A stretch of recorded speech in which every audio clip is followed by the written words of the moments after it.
wanted to speak about, how hyper-individualism is really at the root of the crisis, which we are noticing, environmental, but also many other, very great conflicts, which are erupting and have erupted. And,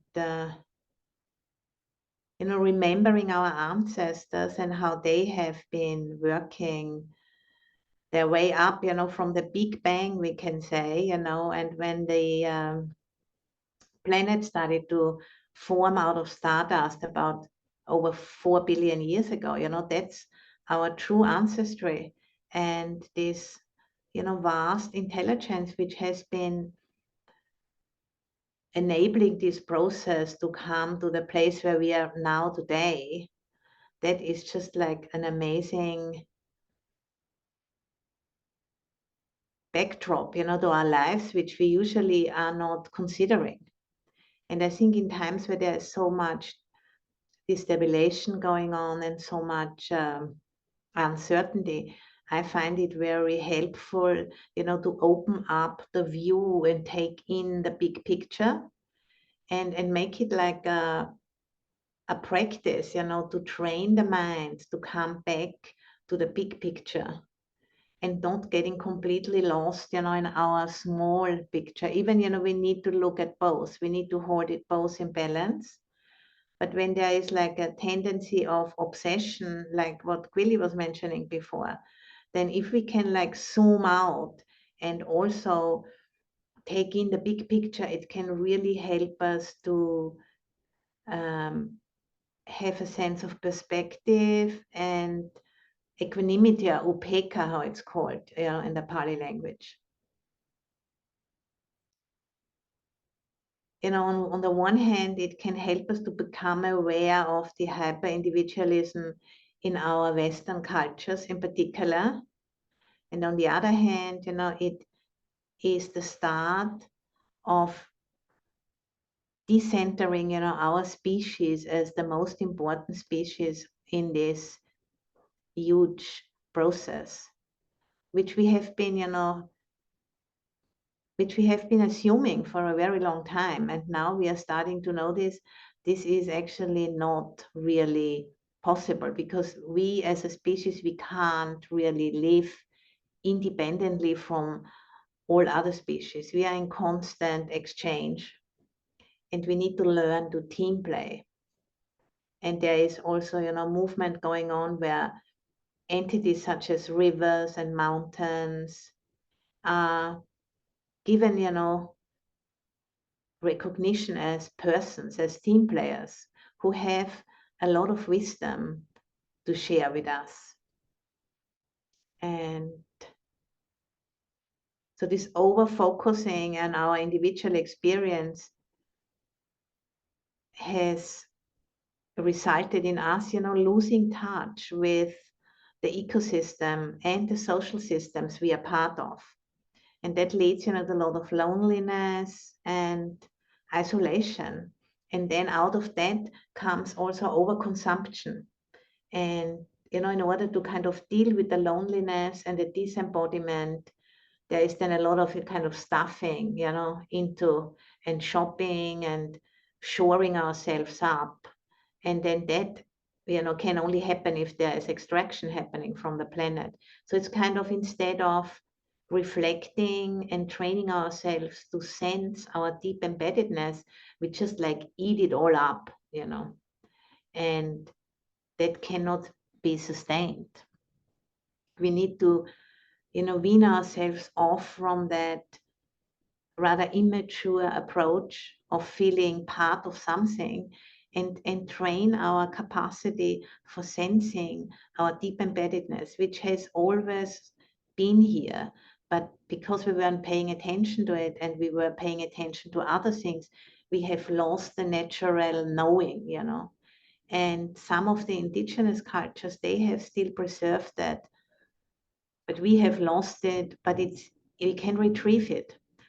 It's just a skill. It's is a capacity we need to train. And the same if you have been not driving a car like for 50 years, and you start driving again, it will take some time to bring back that skill, but deep down, it's there.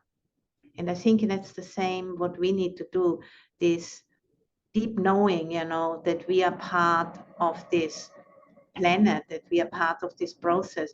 It is there in our bodies, but we need to reconnect to it, and we need to sharpen our capacity for recognizing it.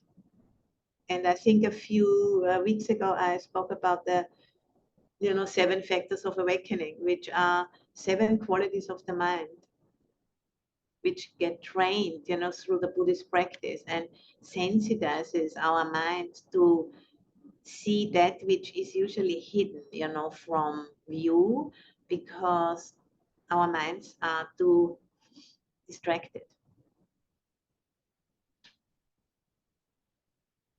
So, we really want to open up that isolation and disconnection, open it up again by training ourselves to sense our deep-rootedness in the earth, who is like a self-regulating process of a very vast intelligence, which we can't really fathom with our individualistic minds.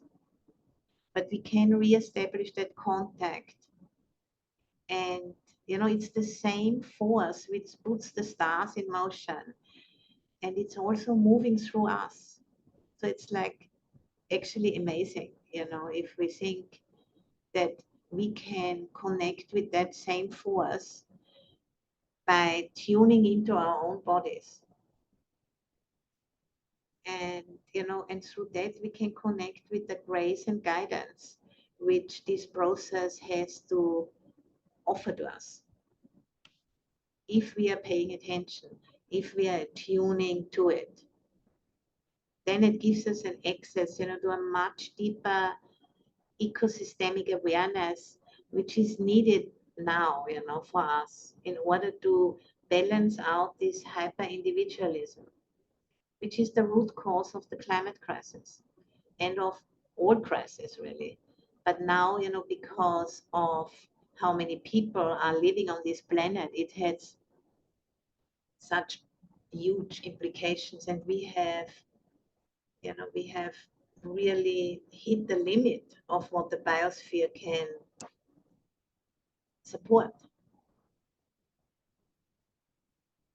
So, these guided meditations which we are doing, they are designed exactly for that, to train this very subtle capacity to recognize our deep embeddedness, to sense it with the whole body, or to quote unquote, intuitively see it with the whole body.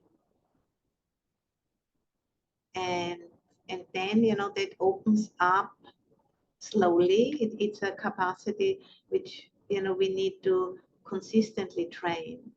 And we can't really force it to come into being. But if we come back to it over and over again, it's going to become available. And then, suddenly, when I go out into the forest, I have a little loop walk here. I notice, the forest has a little bit more depth to it. There's a certain dimension opening up, which wasn't there available for me before because my mind wasn't trained in that way. Or sometimes I go outside and sit in the yard and look at the tree there. And I can see, there is a kind of a more depth to my capacity to be with the tree. And, and I really trust that this is the way how we can, we can reach out towards that intelligence in the same way as that intelligence reaches out to us. It's like a call and response, And it can only be really experienced individually, but these meditations, can give us a bit of a guidance how to fine-tune our own bodies and minds so that we can establish, or let's say re-establish reestablish that rapport. So, let's find a posture which we can sustain for 35 minutes or so.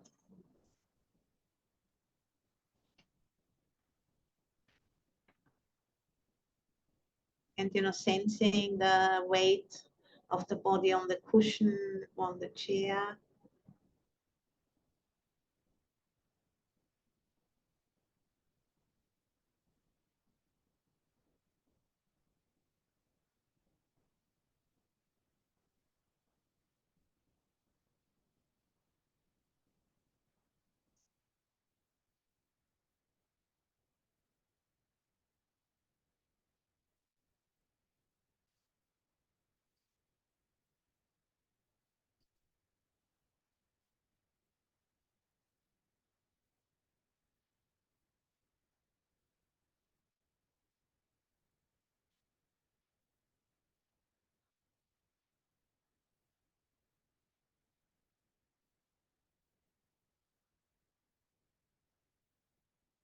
So allowing your breath to take you into the body.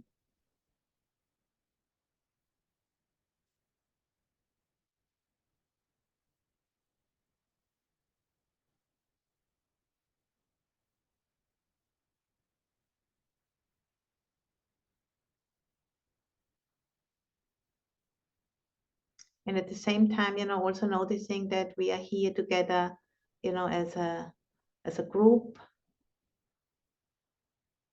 We are vessels, and we are also together forming a vessel.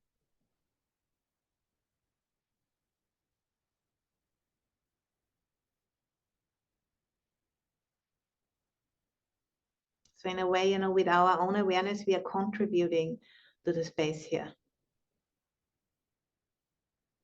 By really listening, with our full being, and, and sensing what happens in our being, our bodies, our minds, our hearts.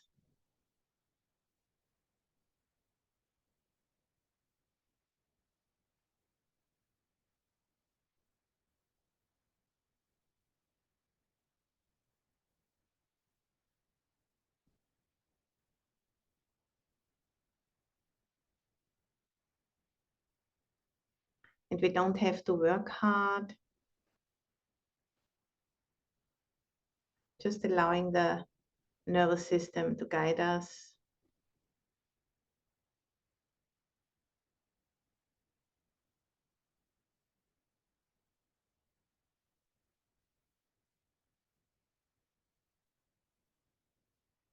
And building our capacity to connect with that which is already always happening. Happening since deep time.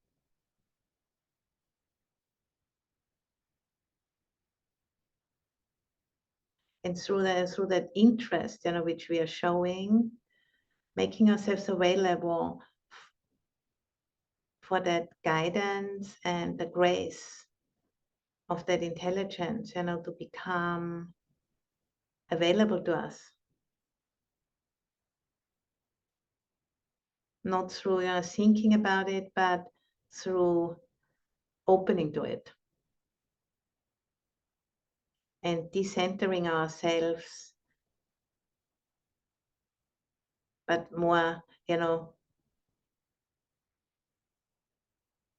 attuning.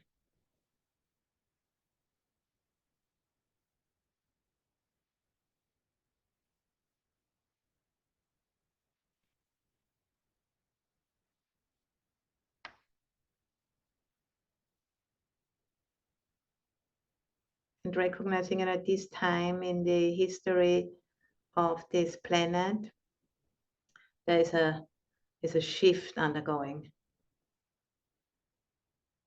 where more and more of our species, starting to recognize that we need to decenter ourselves. We need to recognize that we are part of the planet, and that our bodies are the planet itself. Because of that fact, we can become part of the solution.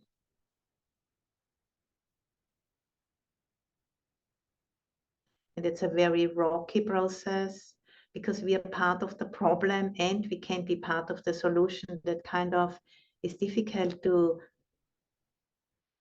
hold at, both at once, both facts at once. But that's the situation. That's just the truth. So if we, learn to hold both at the same time, we are just connecting with that which is already true and happening. And trusting, that this dichotomy will work itself out if we don't turn away from it. But holding steady and, doing this together, because it's much too vast to do that on one's own. And just trusting that there is a much vaster intelligence operating, and we can serve that intelligence by opening to it.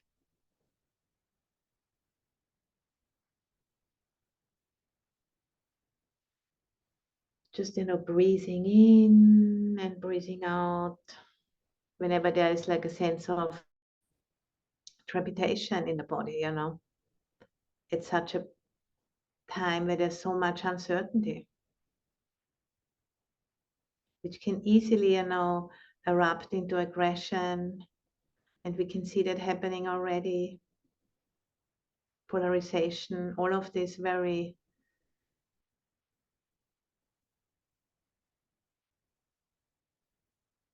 negative energies.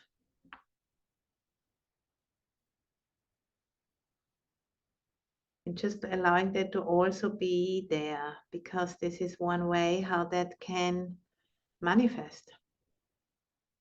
Needs a lot of practice, to be able to breathe through that.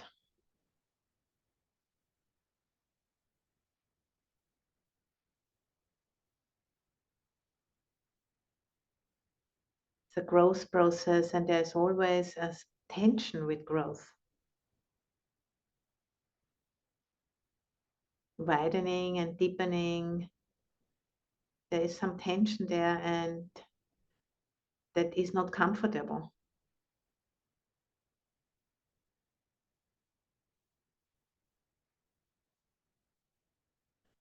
Just learning to tolerate that discomfort and, almost like welcoming it as part of the process.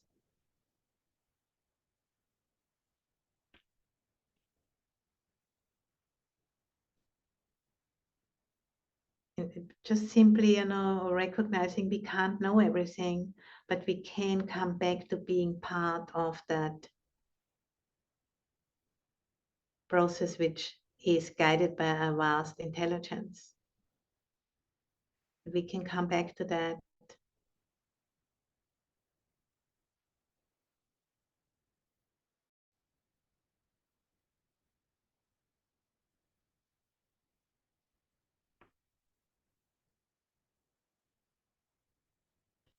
As we are in part, as we are in touch with the body sense, we can also, direct our awareness to go deeper into the ground beneath the body, beneath the place where you're sitting, and allowing the awareness to drop down without forcing it in any way.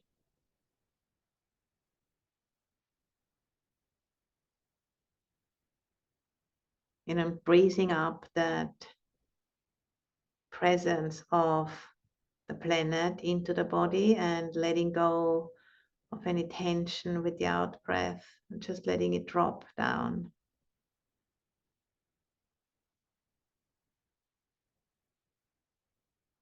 This way, grounding ourselves.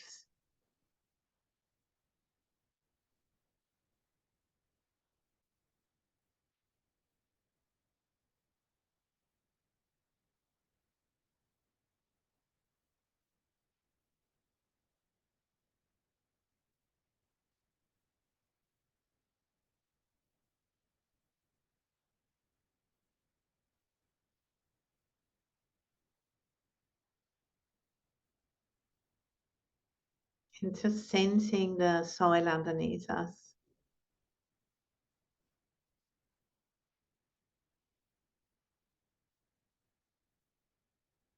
We just given birth to this body,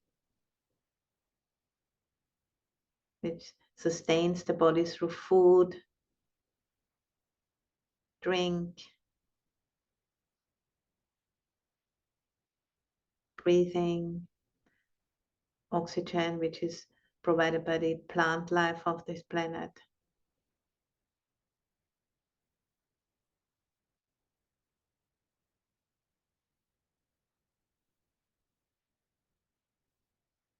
And you're just, seeing that process of being a body with new eyes.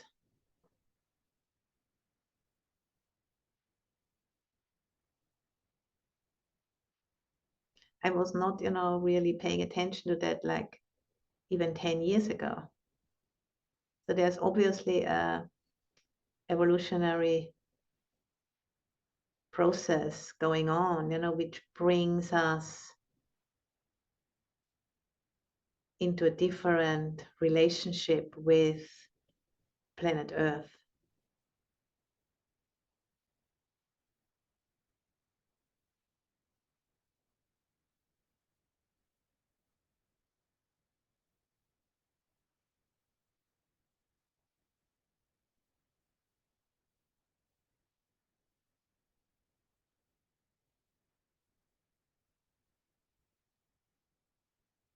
And also, noticing the gravity which gently shows us where we come from and where we need to work, where our home is, as long as we are in these human bodies.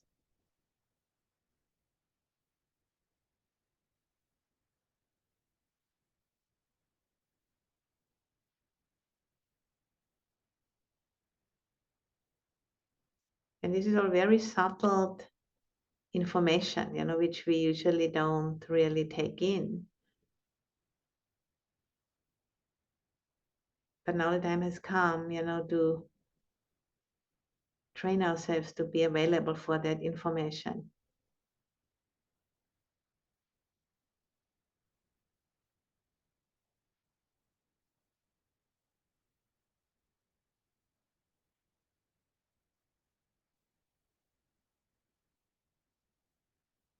And then noticing that there's a long lineage of ancestors that connects us to the development of this planet with all its myriad species, which have come and gone over the years.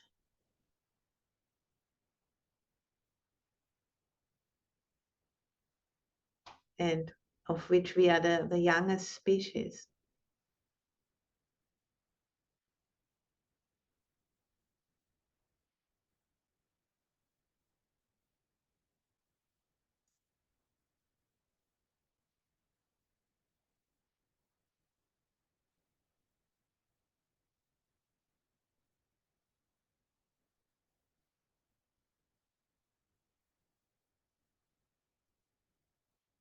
So we are the youngest sibling of all species living right now, and that means there's a immaturity there,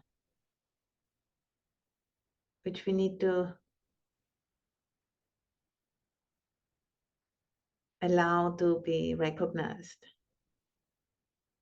Even it might be embarrassing, because we have been thinking we can be the masters of nature, and now we start to recognize, no, that is not possible.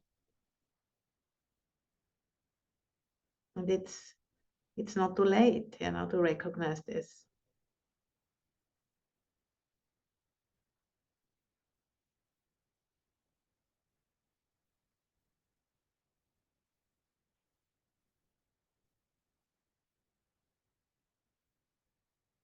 So just allowing that to really sink in the system, the body, the mind, the heart, who we really are in context, when we don't separate ourselves out as being special.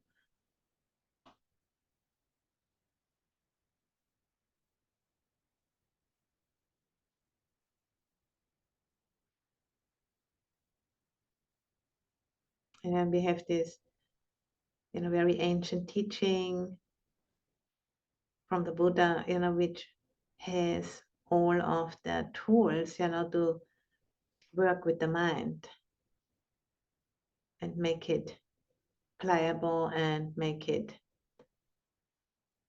sensitive enough so that it can recognize that which is usually hidden or which has been hidden for a long time.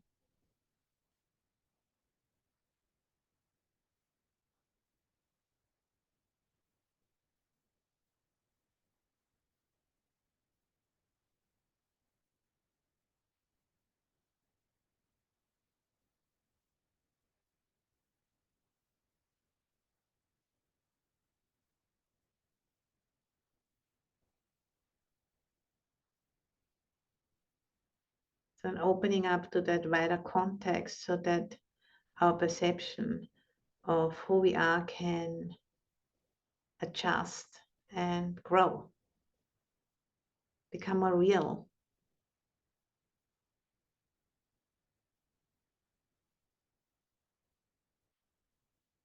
It's like, leaving a small box and stepping outside of that box into a much bigger box until that box becomes small again.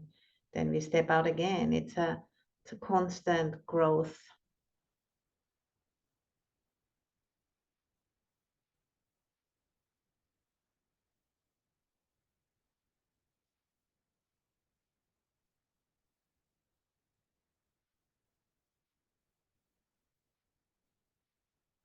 And while that growth happens, the ego becomes less and less solid. It,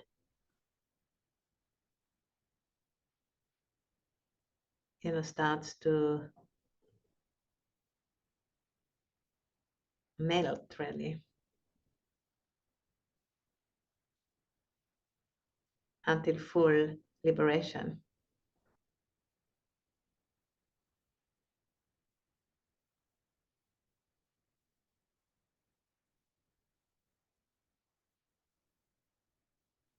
And that, can bring up great joy at times and ease, and at other times fear and contraction, as unprocessed trauma is triggered.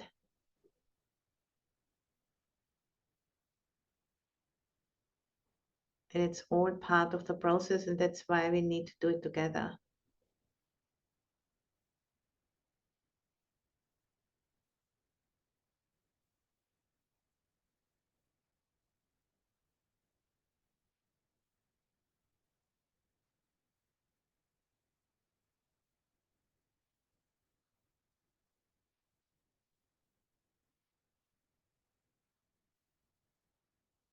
Breathing in and feeling, sensing how the body is,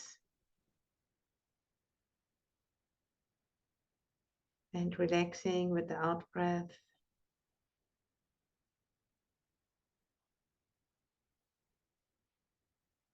Just, allowing that data flow, which we can connect with by dropping down into the planet, allowing that to just be what it is, not pinning it down, not sinking up on top of it, but just holding it, holding steady, And, trusting that stretching, that internal stretching exercise that is.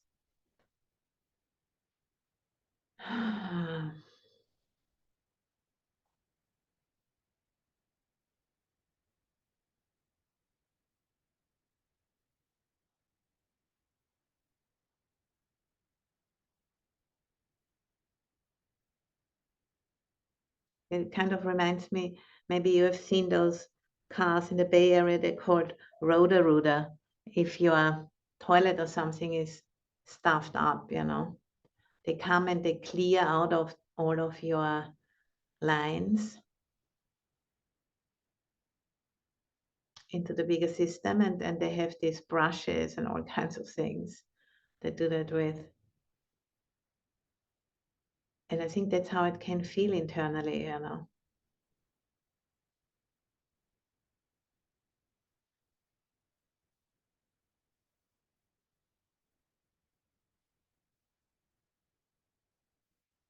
That's how it feels, when the ego is decentered. It feels unstable.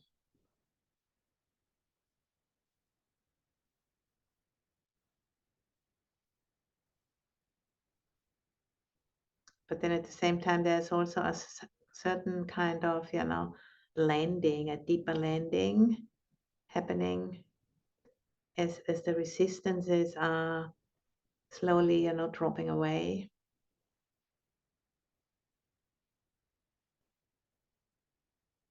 And with that, I mean, like the fear of the fear, or the fear of the discomfort. As that drops away, there's a more fuller landing in who we are.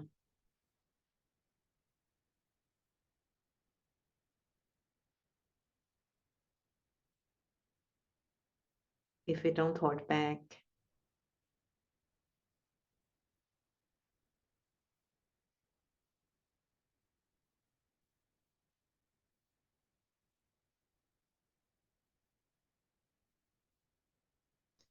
Then with the in-breath, breathing in the strength and the stability of the earth underneath us. And with the out-breath, letting go of the tension and the trepidation,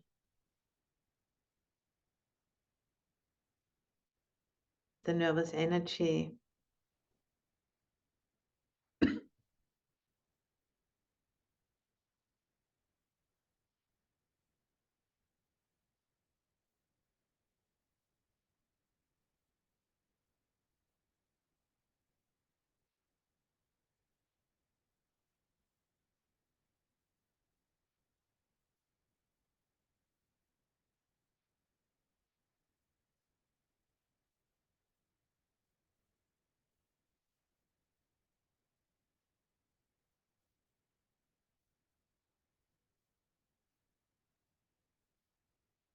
And just allowing the data flow of that entire field, to do its work on us, stretching us.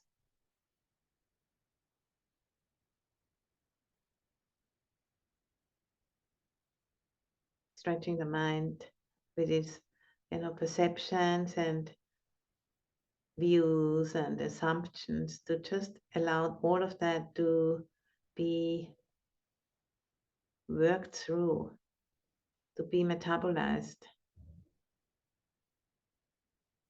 and to be adjusted into something which is more real.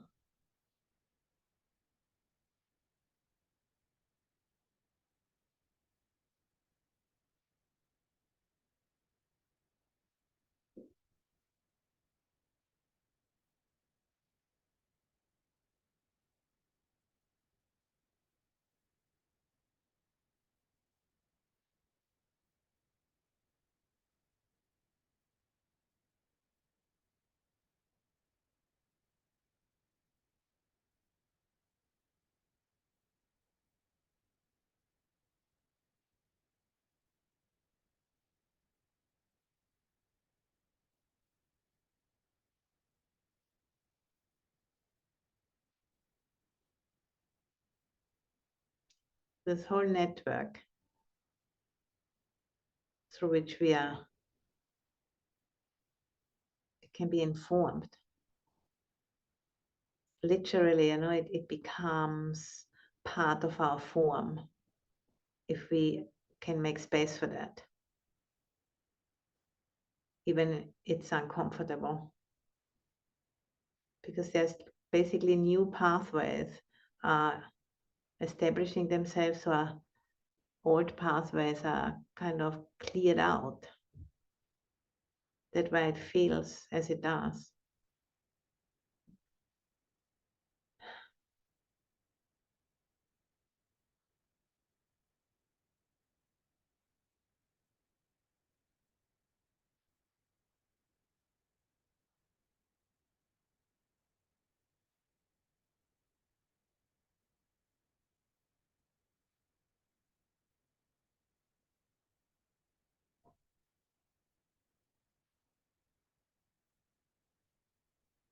And as we're allowing that to happen, as we are tuning in with that data flow,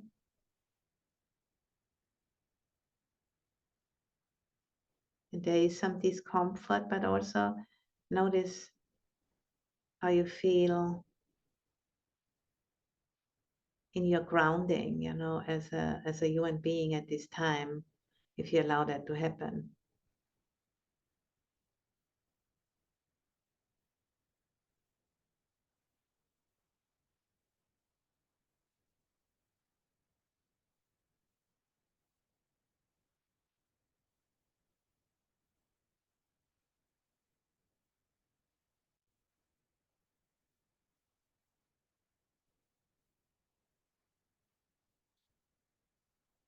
So as we are, experiencing ourselves as a part of a much wider context.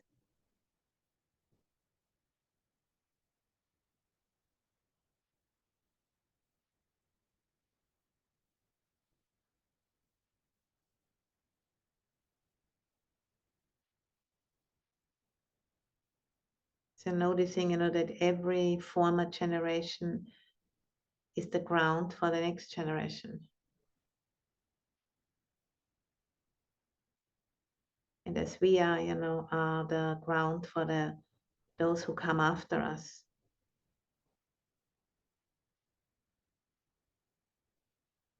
And standing on the shoulders of those who were before us.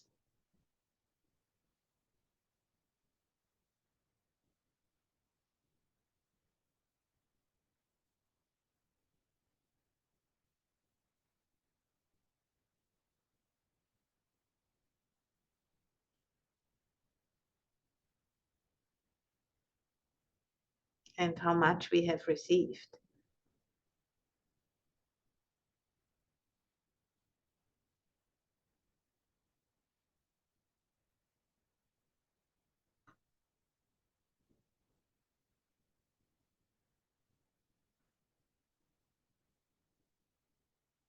And now we are recognizing that, and at the same time, we are making ourselves available to younger generations.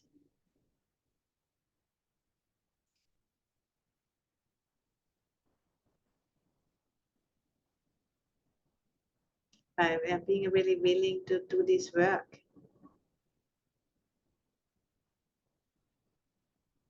The decentering the species.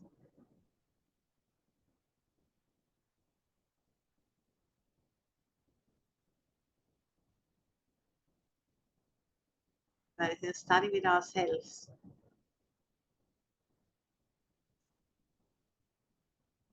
Emptying ourselves of these old assumptions.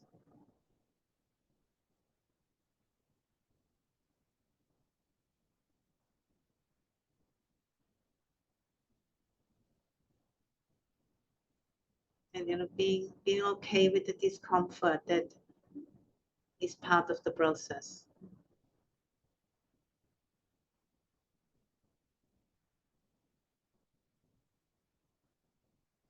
Saying yes to that.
I want to share with you a quote by a woman called Aubrey Marcus. And she says, "We are Earth's spare parts. You are comprised of 84 minerals, 23 elements, and 8 gallons of water spread across 38 trillion cells. You have been built up from nothing but the spare parts of the earth you have consumed, according to a set of instructions hidden in a double helix and small enough to be carried by a sperm. You are recycled butterflies, plants, rocks, streams, firewood, wolf fur, and shark teeth, broken down to their smallest parts and rebuilt into our planet's most complex living thing. You are not living on Earth. You are Earth. You are not living on Earth. You are Earth."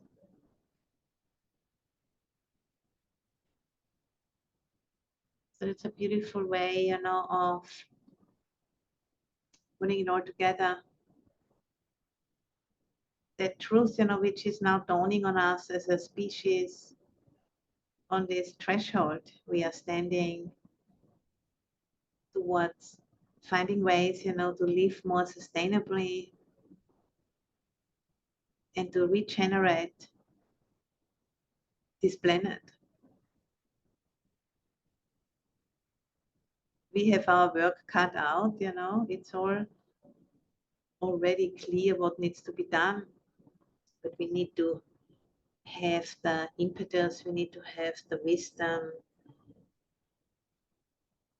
and the clarity to know how to do it. And by connecting with this intelligence, we can become more clear what our individual contribution can be.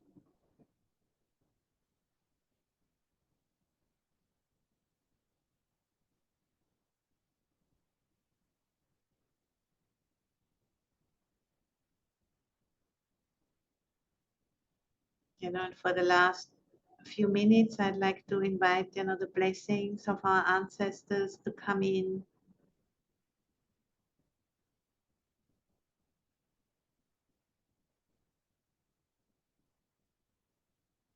The ancestors, of the Buddhist lineage, which have been giving us this powerful teaching over the centuries, been passed down until today. And also the blessings of our mineral, plant, animal, and human ancestors, on whose shoulders we are standing right now, today, as we are practicing together.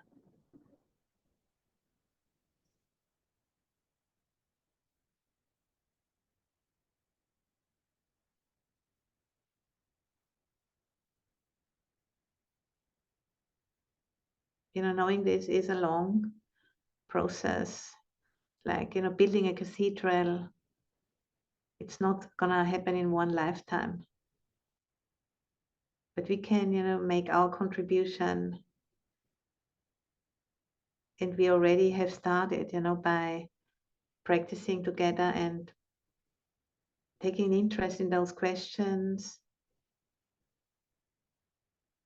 That is a very good way to start, to connect with the intelligence and to decenter our own.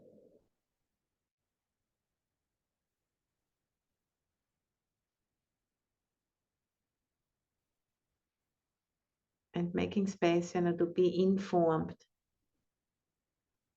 and then to embody that